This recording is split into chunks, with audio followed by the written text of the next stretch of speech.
ধীরে ধীরে চালাও গাড়ি মাথা ঠান্ডা করে, হাসির বেশি তুললে গতি পড়বে গিয়ে খাদে।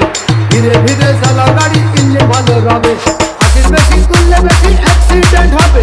100 কিলো যাওয়ার পরে 100 কিলো যাওয়ার পরে রং চাকে আবার স্টার্ট দেবে।